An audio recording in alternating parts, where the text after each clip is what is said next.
Hey, you ask, we answer. Google's 10 biggest questions about Fantastic Beasts, The Secrets of Dumbledore.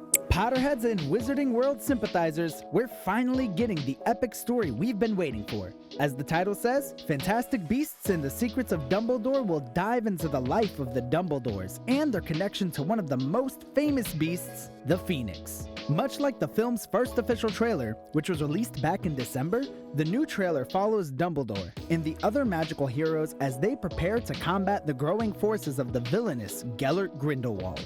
The footage highlights the Dark Wizard's growing influence in the wizarding world as Albus Dumbledore recruits a team of allies to challenge his nemesis plan. Fans will undoubtedly recognize several characters from the previous films, including Newt Scamander, Queenie Goldstein, Credence Barebone, or Aurelius Dumbledore, and the Muggle Jacob Kowalski, who is seemingly introduced into the world of magic as he gets his own wand. Does this mean that he is actually a wizard? Find it out at the end of the video, as this is one of the biggest Google questions fans haven't gotten an answer for yet. Let's dive into the Wizarding World lore and get you ready for the next installment. Number 10.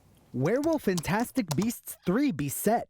Well, the story picks up in the 1930s, a little after the events of the previous film, and starts in a bamboo forest in China, where we accompany Newt in one of his travels, this time trying to save one of his beloved creatures from the hands of the Grindelwald acolytes.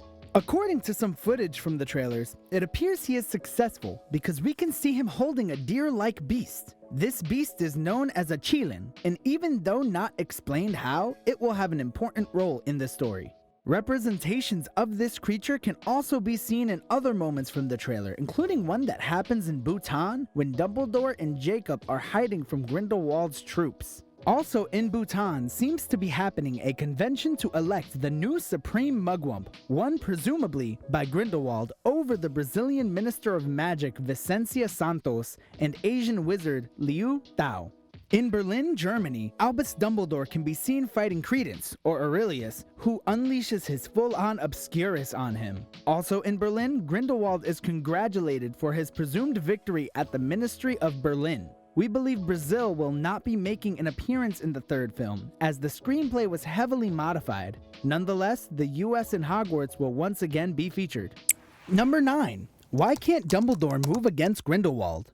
Essentially, it comes down to the blood pact they made when they were still young. Sometime in mid-1899, Gellert Grindelwald and Albus Dumbledore went to a barn one day, where they faced each other and laid their hands out. Facing each other and with their wands, they scored their palms. Breathing heavily with pain, they interlaced their hands together, lifted their hands into the air, and 2 drops of blood mingled and merged together to create a blood pact. A vial that contained their blood pact, which secured their bond and promised to never fight each other. But in the last trailer, we actually see Albus and Gellert physically fighting with their wands. Or can we? It seems Dumbledore is capable of creating a mirrored reality which allows them to fight. The same thing happens with Credence, but more on that later in the video. Number 8. Is Voldemort in the film? Apparently this question doesn't get old, does it? Since the return to the Wizarding World with the Fantastic Beasts series back in 2016, fans are eagerly awaiting to get a glimpse of the Dark Lord.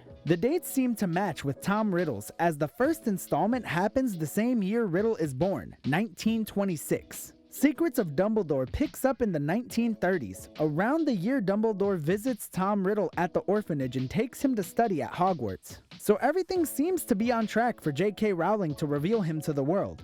Also, Hagrid was already born and attending the school, so maybe we'll see Newt and him interact and talk about magical creatures. Number 7. Who is Dumbledore's brother? We understand this question might be a little bit confusing, but we're here to explain it to you. So, when we mention the word Dumbledore, we're mainly referring to the headmaster of Hogwarts, but in fact, it refers to his family's surname. His full name reads Albus Percival Wulfric Brian Dumbledore, and is the eldest son of Percival and Kendra. The couple also had another boy named Aberforth and a daughter named Ariana. Question answered, right? Well, maybe yes, maybe no. You see, according to Grindelwald, it seems that there was a 4th child called Aurelius Dumbledore. Back in Crimes of Grindelwald, Credence Barebone, the orphan boy, receives the information that he is in fact the long-lost Dumbledore brother. The name I now restore to you, Aurelius Dumbledore. That is yet to be confirmed. but judging by the deceiving nature of Grindelwald, that seems unlikely. Number 6. Where is Tina? When the marketing campaign hit for the new film, fans only had one question in mind. Where is Tina? We came up with 2 possibilities. The first one is that she is in fact in the plot and more or less at plain sight. When we say plain sight, we are really talking about Polyjuice Potion. Maybe Tina is trying to go undercover on a task ordered by Dumbledore himself, who assembled the team as an OG Order of the Phoenix. Why do we conclude it might be Polyjuice Potion, you ask? Well, in the most recent trailer, we see that Bunty has a more prevalent role in the movie, and the way she talks to Newt in the train isn't matching with her personality from the previous installment. We could be wrong, but this seems a good indication as Polyjuice was already used by Grindelwald during the whole first film. Another possibility of her absence is because she is trying to reverse Nagini's condition of becoming a snake permanently. Speaking of Nagini, number 5. Where is Nagini? Here is a tough question. When we last see Nagini, she is standing with the majority of our heroes at the Hogwarts Bridge, while Newt delivers the blood pack to Albus. We also know that she gets separated from her best friend and confidant, Credence Barebone, which leaves her feeling abandoned. Her maledictus curse of turning involuntarily into a snake becomes more frequent, so to help her, Tina can't go with the rest of the team to fight Grindelwald, and instead goes on a journey with Nagini to save her. Unfortunately, we know that she really ends up as a snake and later becomes Voldemort's pet. Number 4. Who is Lally Hicks? New cast was introduced to premiere on The Secrets of Dumbledore, and Lally Hicks even had a poster entirely dedicated to her. But who is she? In fact, Hicks had already appeared in the second movie, even if it was only during a blink and you'll miss it moment. In early 1927, Nicholas Flamel had a conversation with Lally Hicks via his magical book, aka the Dumbledore's Army Book. She urged him to help Newton Scamander and told Flamel that they all believed in him. J.K. Rowling hinted some years ago that she was going to have a bigger role in the third film, without revealing too much. We know that she is an American witch and a charms professor at the Ilvermorny School of Witchcraft and Wizardry in the late 1920s, and an author of a book titled Advanced Charm Casting. More things in common with Newt, even though she seems to be sharing more screen time with the other Scamander brother, Theseus. Number 3.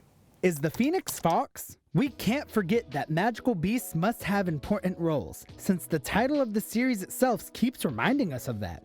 The Phoenix is perhaps one of the most anticipated creatures of all. We know a fair bit of information about the Scarlet Bird, but overall it remains a mystery. We know their feathers can be used as wand cores, like for example Harry and Voldemort's wands. Their tears have healing properties, regenerating even a deep injury or mortal poison. They can also teleport loads of weight. Finally, and according to Albus Dumbledore, a phoenix will help any Dumbledore in need. The question here is, who is it helping during the fight scene? Aurelius or Albus? We have a theory that when the phoenix appears in front of Albus, it is in fact healing Aurelius from his battle injuries. But the real question here is if this is Fawkes, the old companion of Albus. Even though we can't say for sure, it seems so. First, because it is known that phoenixes are extremely rare to be found, and second, because we know that Albus Patronus is a phoenix. A Patronus which Dumbledore might have had since a young age. This could also mean that Fawkes stayed with Grindelwald for some reason after the couple went on separate ways. Number 2. Will there be a mirrored dimension? After the release of the latest trailer, a lot of questions have arisen, and now it looks like we're entering Marvel's multiverse territory. Somehow, this kind of mirrored reality will be very present in the film.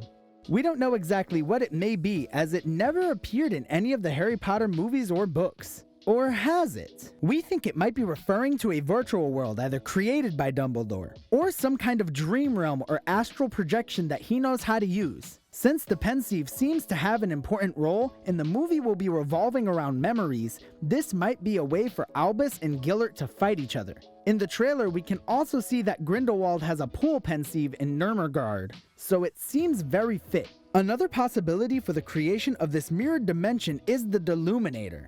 We know that this device was created by Dumbledore and is a small magical device that looks like a cigarette lighter.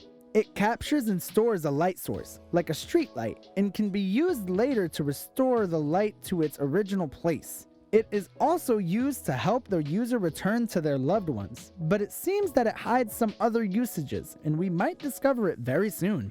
Number 1. Is Jacob truly a wizard? When Newt gave Jacob a wand, the fans didn't know what to think. First he can see Hogwarts, and now he can also use a wand? Is he a wizard after all? Well, maybe not quite. Jacob is seen holding his wand at a dinner gala in an almost surrendering position before it shoots upward, seemingly of its own accord, and creates a spell. Jacob very clearly didn't create that spell himself, but if you look closely at the background, that's Queenie and Credence he's staring at in the entryway. Queenie's hand is down when Jacob's is down, and she raises it as Jacob does. Is Queenie the one who forced the wand up?